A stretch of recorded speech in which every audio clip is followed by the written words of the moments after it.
सर्वांना जय भीम। सर्वप्रथम आदरणीय रावसाहेबांनी माझ्याविषयी ज्या अपेक्षा व्यक्त केल्या त्यांचा मी आदर करतो आणि त्यांनी एवढ्यासाठी केल्या की अशी अपेक्षा व्यक्त करणारा जो माणूस असतो त्याला मार खाण्याची सवय असते। अशा गोष्टी करून मी 3 वेळा मार खाल्लेला आहे, मरता मरता वाचलेला आहे आणि त्यांना असं वाटतं आता हा मरणाला घाबरत नाही, त्यामुळे ह्याच्या खांद्यावर सोपत जायचं तर सगळं। आपल्याला माहिती आहे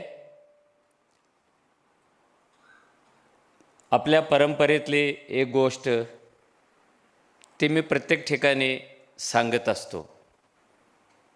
इथे बसलेल्या काहींना ते पुन्हा पुन्हा ऐकल्यासारखं वाटेल, पण त्याचा अर्थ कळल्याशिवाय तुम्हाला बाबासाहेब आणि संविधानाचं महत्त्व कळत नाही। खूप खूप वर्षापासून आपल्या देशामध्ये सटवीनं लिहिलेल्या भाकितावर विश्वास ठेवण्याची परंपरा आहे। सटवी नशीब लिहिते भारतात जन्माला आलेल्या प्रत्येकाचं, आणि आपण आजही नशीब शब्द वापरतो त्याचं कारण ते सटवीनं लिहिलेलं असतं। आणि आपण मोठ्या आत्मविश्वासाने सांगतो की सटवीनं लिहिलेलं भविष्य कधीही खोटं ठरत नाही। साला ही कोण सटवी? ती कधी ना शाळेत गेली, ना तिचं लग्न झालं, ना तिला पोरंबाळं झाली, ना कधी ती अशा समारंभात आली, पण तिनं लिहिलेलं सगळं खरं ठरतं। असं काय ती लिहिते की जे खरंच ठरतं? तर ती वर्षानुवर्षे असं लिहित आली, असं सांगत आली की या देशात महाराच्या पोटी महाराज जन्माला येईल, आणि महाराज जन्माला येत गेला। ब्राह्मणाच्या पोटी ब्राह्मण जन्माला येईल, क्षत्रियाच्या पोटी क्षत्रिय येईल, वाण्याच्या पोटी वाणी येईल। हे वर्षानुवर्षे ते भविष्य लिहित होते आणि ते खरंच ठरत होतं। पण जगाचं भविष्य लिहिणाऱ्या सटवीला एक गोष्ट कधीच कळली नाही की या देशात महाराच्या पोटी एक पोरगा जन्माला येईल आणि तो देशाची राज्यघटना लिहील। असं भविष्य सटवीने कधीच लिहिलं नव्हतं, आणि जे लिहिलं नव्हतं ते बाबासाहेबांच्या रूपाने खरं झालं। म्हणजेच बाबासाहेबांचा जन्म म्हणजे गुलामीचा मृत्यू आणि स्वातंत्र्याचं वारं वाहण्याचे क्षण। बाबासाहेबांचा जन्म म्हणजे अंधाराचा मृत्यू आणि उजेडाचा जन्म।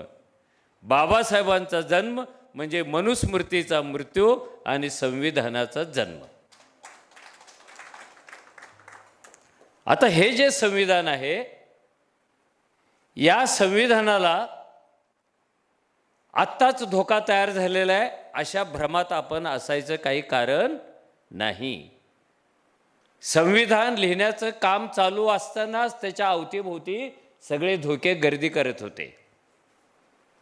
कुणी सांगत होतं संविधान रामाला अर्पण करा, कुणी सांगत होतं कृष्णाला अर्पण करा, कुणी सांगत होतं धर्माला अर्पण करा।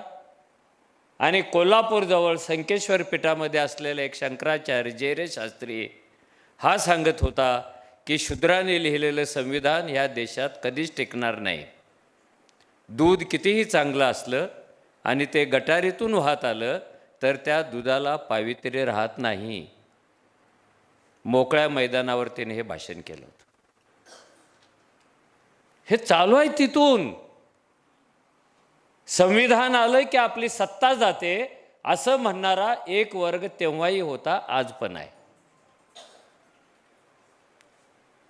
मनुचा पण विचार होत होता, पण हा माणूस घाण आहे, तो माणसावर प्रेम नाही करत। मनु माणसावर प्रेम नाही करत, तो जाती तयार करतो आणि प्रत्येक माणसाला असा जातीत अडवतो की 50-56 पिढ्यासुद्धा तो त्या जातीतून त्या गुलामीतून बाहेर पडू शकत नाही, आणि महिला तर कधीच नाहीत।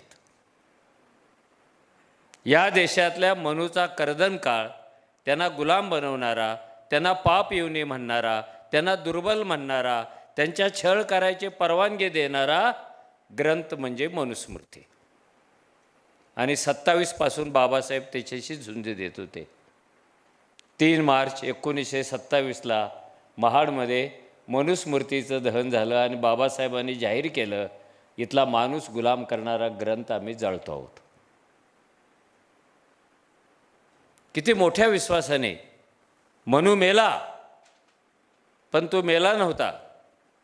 1930ला याच नाशिकमध्ये असंख्य अस्पृश्यांना त्यांनी 5 वर्षे मंदिराच्या बाहेर उभा करून दाखवलं. मनू नाही मेला. पुढे 1989ला जयपूरमध्ये कोर्टातल्या कर्मचाऱ्यांच्या संघटनेने, चला हे किती विचित्र आहे, कोर्टातल्या कर्मचाऱ्यांच्या संघटनेने आणि लायन्स क्लबने एकत्र येऊन 1989मध्ये 19 तारखेला मनूचा पुतळा उभा केला.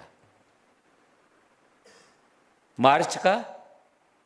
कारण मार्चमध्येच मनुस्मृती जाळली होती आणि मार्चमध्येच काळाराम मंदिर सत्याग्रहाचं चालू होतं.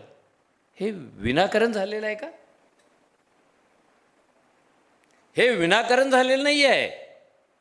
मुद्दा एवढाच होता की आपण ते समजवून घेत नव्हतो आणि त्याच्या विरुद्ध लढत नव्हतो. छोट्या मोठ्या लढाया झाल्या. पुतळा हटवा असे सांगणारे कोर्टात गेले, जयपूरच्या कोर्टात गेले, सर्वोच्च न्यायालयात गेले. तेव्हा आंबेडकरवादी असलेले आणि आत्ता भाजपवाशी असलेले काही नेते पण जयपूरपर्यंत, जयपूरच्या बॉर्डरवरपर्यंत जाण्याचा त्यांनी प्रयत्न केला. त्यांना तिथेच पकडून मागे आणण्यात आलं. पुतळा तसाच होता. कोर्टातल्या कर्मचाऱ्यांची संघटना आणि लायन्स क्लब यांनी एकत्र वर्गणी काढून तो असा पंचधातूचा पुतळा बनवलेला आहे, तो फुटण्याची, तुटण्याची, क्रॅक जाण्याची शक्यता नाही आहे. आणि त्या पुतळ्यापासून तो वर्ग असं जाहीर करत आला की सावधान, मनूचं राज्य पुन्हा येणार आहे. आणि इकडे आपण संविधानाच्या घोषणा देत होतो, ते मनूच्या घोषणा देत होते. हा संघर्ष काही आजचा नाही आहे, तो लांब पल्ल्याचा संघर्ष आहे. या संघर्षामध्ये आपण कधी डायरेक्ट उतरलोच नाही. आंबेडकरी समाज थोडं चिन्हांकित काहीतरी केलं आणि आपण थांबून राहिलो. काही आवाजच उठला नाही. आंबेडकरी समाजातले जे नेते होते ते आजपर्यंत बोलत नाही त्याच्यावर.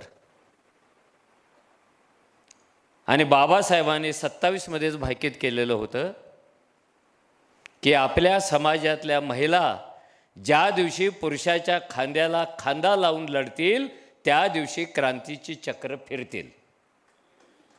पण तो खांद्याला खांदा पण लागत नव्हता, खूप कमी लागायचा.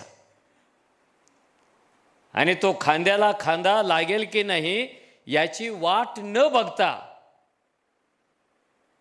एक निरक्षर असलेली, धुणं भांडी करणारी, झोपडीत राहणारी कांताबाई आणि तिची मैत्रीण शीलाबाई ज्या दिवशी मनूच्या पुतळ्यावर चढल्या, त्या दिवशी क्रांतीचं चक्र फिरायला लागलं आणि ते फिरवण्याचं काम महिलांनी केलं. कुठे होतो आपण? हे मी मोकळेपणाने सांगतो. मी ज्या दिवशी जळगावमध्ये तिला भेटलो, माझ्या हस्ते तिला पुरस्कार झाला. तो पुरस्कार देताना मला माझी स्वतःची इतकीच लाज वाटत होती की तिच्या नजरेला नजर भिडवण्याची शक्ती मी गमावून बसलेलो आहे, कारण मी रोल केला नाही. नाही आहे ताकद तिच्याकडे पाहण्याची. मी कधीतरी विनंती करेन की तुझ्या भावाला, तुझ्या वडिलाला अशी थोडी ताकद दे की मी तुझ्या नजरेत नजर भिडवेन. तसंच माधवीच्या बाबतीमध्ये झालेलं आहे. ती खूप छान बोलते, ती शिक्षित आहे, ती फोनवर छान बोलत होती. आणि मी विचार करतो, साला ही समारंभात येणार तेव्हा मी तिच्या नजरेला नजर कसा भिडवेन? ती माफ करेल काय मला? ती माझ्याविषयी काय बोलेल? ती जे करत होतो, ह्या ज्या करत होत्या ते आपण का नाही केलं? आपण अर्ध्यावर सोडलं. आणि जिथे सोडलं तिथे ह्या रणरागिणी अतिशय खंबीरपणे उभ्या राहिलेल्या आहेत, परिणामाची पर्वा न करता. ह्या सगळ्याचा अर्थ काय? या देशात खूप लवकर आंबेडकरी समाजामध्ये नायकांच्या ऐवजी नायिकांचं राज्य येणार आहेत आणि त्या नायिका कदाचित इथूनच बाहेर पडतील. मला पण भाकीत करता येतं, सटवीपेक्षा भारी भाकीत करता येतं आणि सटवीचं खोटं पण ठरवता येतं. त्यामुळं माझ्या दृष्टीने हा आनंदाचा क्षण आहे, कारण मनूच्या सर्वात जास्त बळी आहेत त्या या भगिनी आहेत. अजून तर कुठे त्या मनूच्या तावडीतून सुटलेल्या आहेत. थांब ना, ए ए ए थोडं थोडं माझ्या मनात एक अशी इच्छा आहे की 14 एप्रिलपासून 14 एप्रिलपर्यंत आंबेडकरी अस्पृश्य समाजातल्या सगळ्या महिलांना मनुस्मृती मोफत वाटायची आणि पुढच्या वर्षीपर्यंत त्यांच्याकडून ती वाचून घ्यायची आणि त्याच्या पुढच्या वर्षी ह्या राहिलेलं काम अपूर्ण जे आहे ते पूर्ण करायला स्वतः जयपूरला जातील.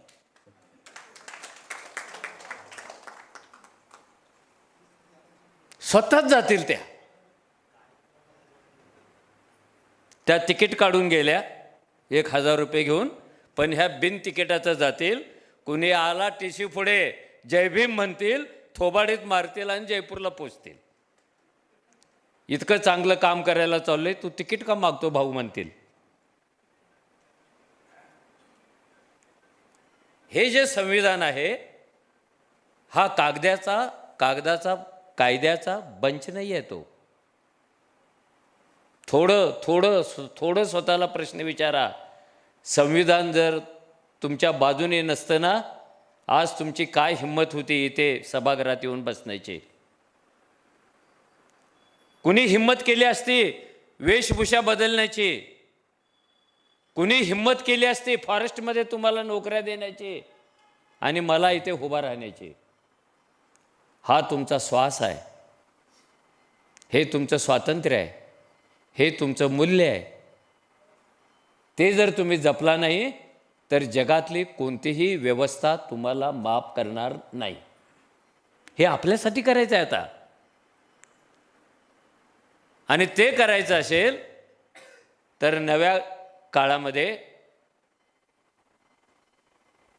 महिला पुढाकार घेतील. जगातल्या कोणत्याही क्रांत्या काढा, जोपर्यंत महिला पुढाकार घेत नाही तोपर्यंत ती क्रांती यशस्वीच होत नाही, अर्धवट राहते. कोणतं पण काढा तुम्ही. आणि ह्या चौघींना मी बघितलं. अजूनही काही माझ्या पाहण्यामध्ये अशा महिला आहेत, साला हे पागल होतात संविधानासाठी, हक्कासाठी, माणुसकीसाठी, स्वातंत्र्यासाठी, आणि कोणतीही जोखीम. मराठवाड्यात एक म्हण आहे, कांताबाईला माहिती असेल. तिच्या लग्नात ते कोणी म्हटले की नाही मला कल्पना नाही. मुलगी लग्न होऊन सासरी निघाली की तिची आई आणि बायकीच्या सिनियर बायका उपदेश करतात आणि त्याला एक वाक्य सांगतात, बाई गं तू आता सासरी निघालीस, संसार करणं लय अवघड असतं, पदरातला विस्तव असतो तो विजू पण द्यायचा नाही आणि पदर जळू पण द्यायचा नाही. काय अवघड काम आहे. विस्तव विजता कामा नये, पदर जळता कामा नये, अशी भूमिका घेऊन ह्या भगिनी आपल्यासमोर येत आहेत. म्हणून त्यांचं सर्वात जास्त कौतुक करायला पाहिजे, त्यांच्या मागे उभा राहायला पाहिजे, कारण अशा भगिनींची संख्या खूप कमी आहे. एवढं तरी करा, मागे राहा. एक मध्यमवर्गीय मेंटॅलिटी आपल्या तयार झालेली आहे. मैं मेरी गाडी, मेरी लेडी, मेरी बॉडी. साला तुमचं भविष्य काय आहे? त्याच गाडीखाली गाडले जाल, त्याच बॉडीला होईल बीपी आणि डायबिटीस. माझ्यासारखा माझी पण बॉडी गेली कामातून, कारण मी मध्यमवर्गीय झालो. मध्यमवर्गीय हा तुम्हाला मुक्तीच्या मार्गाकडे नेतच नाही. ह्याने पिंजरा आणलाय बिबट्या पकडायला, पण त्या पिंजऱ्यातच बिबट्याची राहण्याची खाण्याची सोय केली तर आनंदाने राहील ना. तसं हे मध्यमवर्गीय कोणत्या तरी पिंजऱ्यामध्ये त्यांना चहा मिळतो, नाश्ता मिळतो, चांगली नोकरी मिळते. हा पोपटाचा पिंजरा आहे. एक पेरूची फोड टाकली ना, आत पेरू खुश असतो आणि तुम्ही जे बोलाल ते बोलायला लागतो. मिट्टू म्हण मिट्टू, ऐश्वर्या राय म्हण ऐश्वर्या राय. त्याला काय कळतं ऐश्वर्या राय कोण आहे आणि पेरू काय आहे. म्हणून मी असा शब्द उच्चारला की जगाच्या पातळीवर सामाजिक लढाया तेव्हाच पूर्ण होतात जेव्हा महिला हत्यार बनून पुरुषाच्या खांद्याला खांदा लावून आणि प्रसंगी त्याच्याशिवाय पुढे जातात. त्याच्याशिवाय पुढे गेलेल्या या महिला आहेत. त्या वाट पण बघितल्या नाहीत कुणाच्या खांद्याला खांदा लावायच्या. जेव्हा समाजातल्या व्यवस्था फितूर होतात, राजकारण फितूर होतं, ते बेईमान होतं, ते भ्रष्ट होतं, ते स्वार्थी होतं, ते विकलं जातं, तेव्हा आपोआपच विचारधारा टिकवण्यासाठी महिला पुढे येतात. तुम्हाला आठवत असेल दक्षिण आफ्रिकेमध्ये नेल्सन मंडेलांच्या नेतृत्वाखाली मुक्तीची लढाई चालू होती. ही माधवी कविता करते, मी काय त्याच्या कविता वाचलेल्या नाही आहेत. तिने एक तुकडा सांगितला, ती कविता संग्रह देणार आहे मला. आपण दोघं मिळून जंगलात वाचू त्या. तिथे आपल्याला कोणी विचारणार नाही, मोठ्याने वाचायच्या. सब जंगल राज आपणा आहे असं समजून. ह्या महिला काय करतात, साऊथ आफ्रिकेमध्ये महिलांचा पुढाकार त्या स्वातंत्र्याच्या चळवळीत इतका मोठा होता. नेल्सन मंडेला तुरुंगात, त्याची बायको तुरुंगात, त्याची आई तुरुंगात, त्याची बहीण तुरुंगात, आणि बाहेर राहिलेल्या महिला इतरांना प्रोत्साहन मिळावं म्हणून लोकगाणी तयार करत होत्या. पाण्याला गेल्या ना माधवी, त्या जळणाला गेल्या एका रांगेत असं जायच्या. चित्रात बघतो आपण महिला, आणि त्या महिलांनी गाणी रचली होती. इथे एक समोर लेखक बसलेले आहेत. मी त्यांना पुढच्या वर्षी विचारणार, ह्या चौघींच्यावर तुम्ही काय लेखन केलं. हे खूप झालं आईवर लिहून, आता हे खूप झालं आता गालावरच्या तिळावर लिहून, हे खूप झालं आता धबधब्यासारख्या वाहणाऱ्या केसावर लिहून. मी यांना सांगेन, तुमची प्रतिभा वापरा, क्रिएटिव्हिटी वापरा, आणि उद्याच्या समाजासाठी यांच्यावर काय लिहिता येते पहा. लिहायचं का, तरच मी घरी बोलवणार, आणि काहीतरी लिहूनच घेऊन यायचं. ते लेखक आहेत, माझ्यापेक्षा मोठे आहेत, कारण त्यांनी जास्त पुस्तकं लिहिली. त्या बायका गाणी काय म्हणायच्या, 4-4 ओळीचं गाणं, अशी लयबद्धता यायची माधवी. आणि ती त्यावेळेला मी कॉलेजला होतो, आणि कोल्हापुरातून नेल्सन मंडेलाला आम्ही पत्र पाठवलं होतं कविता लिहून, तुमची लढाई किती भारीच आहे. लोक आम्हाला वेडं मानायचे. तिथल्या कवीला फासावर दिलं तेव्हा आम्ही बिंदू चौकात उपोषण केलं होतं. तेव्हापासून लोक मला मूर्ख म्हणतात, आणि ते जसे जसे मूर्ख म्हणतील तसे तशी माझी ऊर्जा वाढत जाते. म्हणून मी सगळ्या समाजाला सांगतो, मला कोणी शहाणं नाही म्हणायचं, कारण मूर्ख समाज तयार करतात आणि शहाणे ते बिघडवतात, त्याचं ऑडिट करतात. त्या ओळी काय होत्या, मी माझ्या एका कविता संग्रहात वापरलेल्या आहेत. ही प्रचंड गोऱ्यांची मोठी व्यवस्था आहे, डोंगरासारखे हलता हलत नाही, धावत नाही, बोलत नाही, पण ती कुणाच्या तरी मानेवर उभी आहे, कुणाच्या तरी स्वातंत्र्यावरती उभी आहे. ही व्यवस्था हलवायची कशी, ती ढकलायची कशी. म्हणून त्या रांगेतली पहिल्या नंबरची बाई एक ओळ म्हणते, एकटी मी गेले बाई झाड हललं नाही. झाड म्हणजे व्यवस्था. कशी काय हल्लेली एकटी गेल्यावर, एकटी गेले बाई झाड हललं नाही.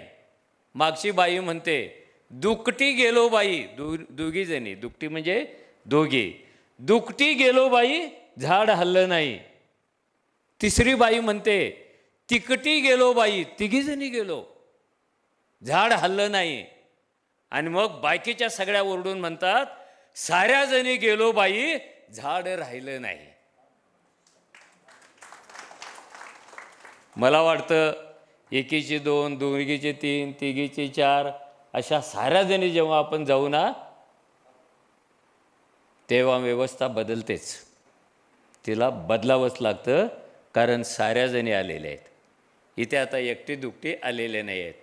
त्यामुळं आपली भूमिका या साऱ्या जणींना पाठिंबा देणं, त्या गाणं म्हणत असतील तर निदान आपण कोरस तरी देणं, आणि त्यांच्या नजरेला नजर भिडवता येईल अशी ताकद आपण मिळवणं.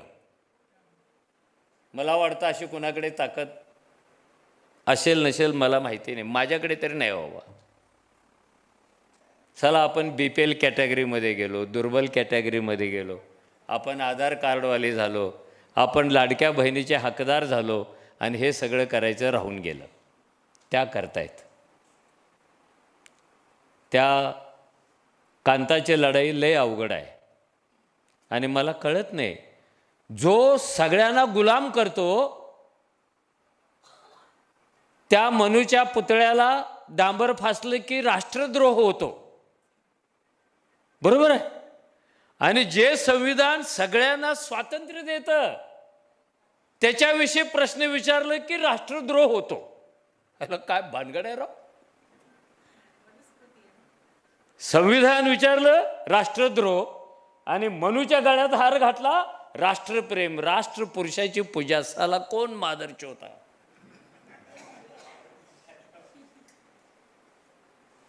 हे समजून घेऊया आपण. असं कधीच होता कामा नये. उद्याच्या गुलामगिरीचा मार्ग पुन्हा मनूच्या पुतळ्यासमोरून जाईल. एकच गोष्ट लक्षात ठेवायला पाहिजे, आजचा, उद्याचा, परवाचा मुक्तीचा मार्ग फक्त आणि फक्त बाबासाहेबांच्या संविधानातूनच जातो. हे येत आहेत 10 पासून 8 पासून संविधानाच्या अवतीभोवती हे ढग जमा होत आहेत. नैसर्गिक पाऊस येत नाही म्हणून कृत्रिम पाऊस पाडण्याचे प्रयत्न होत आहेत. ढग अडवले जात आहेत, ढगात क्षार भरलं जातं, कृत्रिम पावसाचे प्रयोग होत आहेत.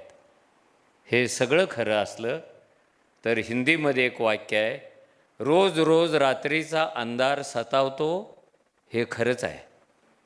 रोज रात्र होते, रोज अंधार होतो, पण हेही खरं आहे की रोज रोज सकाळ होते आणि उजेड घेऊन येते. याच्यावर आपण विश्वास ठेवायला पाहिजे. सुबह आने वाली है, उजाला लाने वाली है, संविधान ऐसा ही हमारे साथ चलने वाला है. असा निर्धार तुम्ही करा. तुमच्या पोराबाळांना सांगा, तुमच्या समाजाच्या आजूबाजूला सांगा.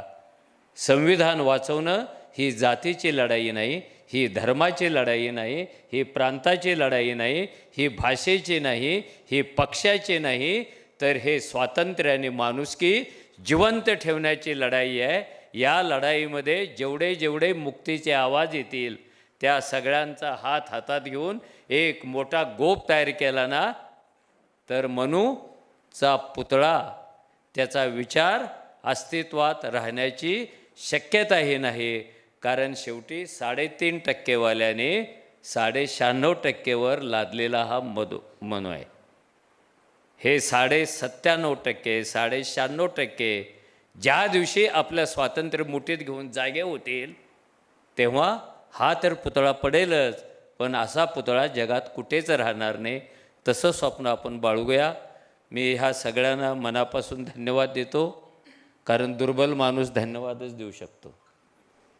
मी असं नाही म्हणू शकणार मी तुझ्या लढाईत येईन की नाही, ताकद नाही आहे.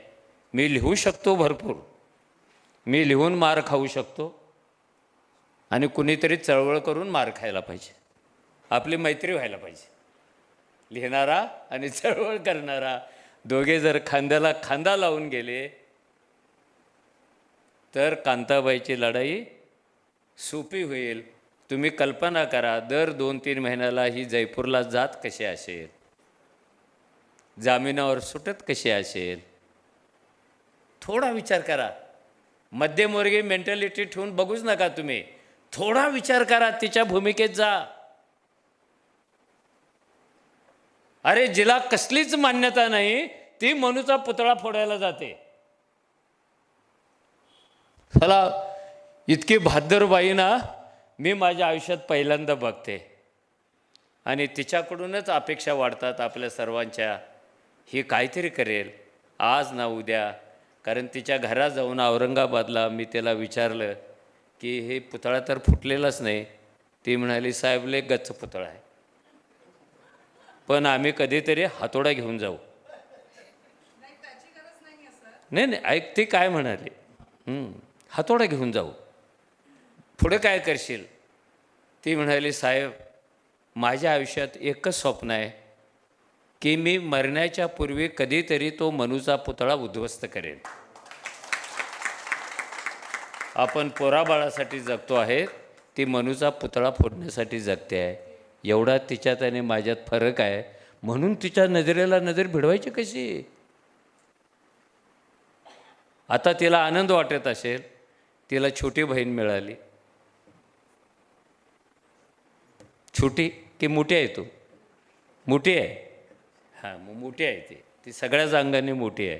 ती तिला हां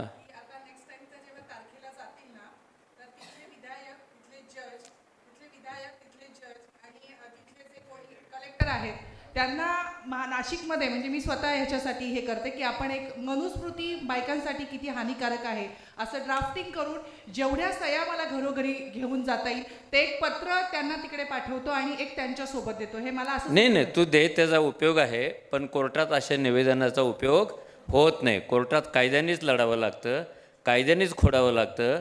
कारण आत्तापर्यंत 5 वेळा सुप्रीम कोर्टात ही केस गेलेली आहे आणि 5 वेळा सुप्रीम कोर्टाने असा निर्णय दिला की मनूच्या पुतळ्याचा आणि सरकारचा, मनूच्या पुतळ्याचा आणि कायद्याचा, मनूच्या पुतळ्याचा आणि सर्वोच्च न्यायालयाचा काही संबंध नाही. आपल्या देशामध्ये अभिव्यक्ती आहे, कोण कुणाचा पण पुतळा उभा करू शकतो. So judgement is already declared. म्हणजे हुकुमशाही थोडक्यात. हां, म्हणून आपण कधीतरी बसू बोलू नाही. आपण तो पण शब्द नाही वापरायचा की आपल्या ज्या स्वातंत्र्याच्या कल्पना, आपल्या ज्या ह्या सगळ्या आहेत त्या मला नेहमी वाटतं, मी विनाकारण महिलांचं कौतुक करू नये की ह्या ज्या भीमकन्या आहेत यांना 27ला बाबासाहेबांनी केलेला उपदेश त्याचं काढून वाटा तुम्ही. आणि त्या परिषदेच्या वेळेलाच, आपला वेळ झाला आता थांबणार आहे मी, त्या परिषदेच्या वेळेलाच खेड्यात कुणीतरी अफवा पसरली की महाडच्या त्या आंदोलनामध्ये कुणीतरी बाबासाहेबांना ठार मारलेला आहे. महाडच्या बाहेर 30-40 किलोमीटरवर फोन नाही, पत्र नाही, काय नाही. आणि एक म्हातारी राजा मेला राजा मेला म्हणून छाती बडवून त्या जंगलातून त्या वनातून वाट काढत महाडच्या त्या परिषदेत गेली, मांडवात रडतच. बायका म्हणाले काय झालं? राजा गेला, राजा मेलो. अरे त्या बाईने सरळ त्याला धरलं आणि बाबासाहेबांच्या समोर उभा केलं. अरे आपला राजकुमार जिवंत, अरे आपला राजा जिवंत. आणि त्यानंतर केलेलं त्याने भाषण आहे. माझं म्हणणं हे आपण वाचायला पाहिजे, शिकायला पाहिजे, इतरांना करायला पाहिजे. कारण असं नका समजू की आम्ही आमची लढाई तुमच्या पदरात टाकून मोकळं होतो आहे. तो मुद्दा नाहीच आहे. ताकद कमी पडते. दोन्ही घटक एकत्र झाले की लढाई सोपे होते. म्हणूनच आपण एकत्रित लढण्याचा निर्णय घ्यायला पाहिजे. आणि ती वेळ आलेली आहे. मला ती 2 वेळा दिसली. एकदा हत्याकांड झालं होतं, कुठलं ते बलात्कार, खैरलांजी. त्यावेळेला महाराष्ट्रात कोणत्याही नेत्याशिवाय उत्स्फूर्त मोर्चे निघत होते. There was no leader. मला आनंद पण झाला आणि मला थोडी काळजी पण वाटली. कारण चळवळी नेत्याशिवाय कशा चालतील. आणि दुसरा मोर्चा मी बघितला माधवीच्या समर्थनासाठी नाशिकमध्ये. It was without leader. ही जोखीम आहे, हा आनंद पण आहे. या 10,000 लोकांना आपण काय देणार आहोत? किती मोठी जोखीम आहे. नेता नाही, पक्ष नाही, काही नाही, चला राबणारे, कष्ट करणारे, मोलकरणींची कामं करणारे, हमाल, रिक्षा ड्रायव्हर, त्यांनी माधवीला बघितलेलं पण नाही आहे. माधवी दिस इज हाय रिस्क. जेव्हा सगळ्या जगाचा विश्वास आपल्या खांद्यावर येतो ना, तेव्हा खांद्याच्या हालचाली पण कमी होतात. एवढंही वाहून न्यायचं कसं, मोठा प्रश्न पडतो. म्हणून हा समारंभ आम्ही घेतला. हा काय कुठल्या पक्षाला, कुठल्या नेत्याला, कुठल्या सरकारला दोष देण्यासाठी हा समारंभ नाही आहे. आम्ही आमच्या परंपरेवरून चालण्याचा निर्धार करण्याचा हा समारंभ आहे. त्याचा कोणी गैरअर्थ पण घेऊ नये. आणि थांबतो मी. धन्यवाद. जय भीम.